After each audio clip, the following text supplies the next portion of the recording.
جہلم میں معروف مذہبی اسکالر اور یوٹیوبر انجینئر محمد علی مرزا کی اکیڈمی پر فائرنگ سے ایک حملہ آور ہلاک جبکہ پولیس اہلکار زخمی ہو گیا۔ فائرنگ کا یہ واقعہ جہلم میں جی ٹی ایس چوک کے قریب پیش آیا، جہاں دو نامعلوم حملہ آوروں نے معروف مذہبی اسکالر اور یوٹیوبر انجینئر محمد علی مرزا کی قرآن ریسرچ اکیڈمی پر فائرنگ کی۔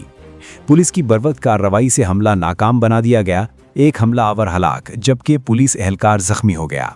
پولیس ذرائع کے مطابق حملہ آور سڑک کے دوسری جانب گرین بیلٹ پر لیٹ کر فائرنگ کر رہے تھے۔ پولیس اہلکاروں نے فوری اور بہادری سے جوابی کارروائی کی، جس کے نتیجے میں ایک حملہ آور موقع پر ہی ہلاک ہو گیا، جبکہ فائرنگ کے تبادلے میں ایک پولیس اہلکار زخمی ہوا، جسے فوری طور پر ہسپتال منتقل کر دیا گیا۔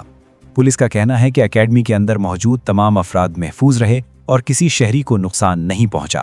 واقعے کے بعد پولیس کی بھاری نفری موقع پر پہنچ گئی، علاقے کو گھیرے میں لے کر شواہد اکٹھے کیے جا رہے ہیں۔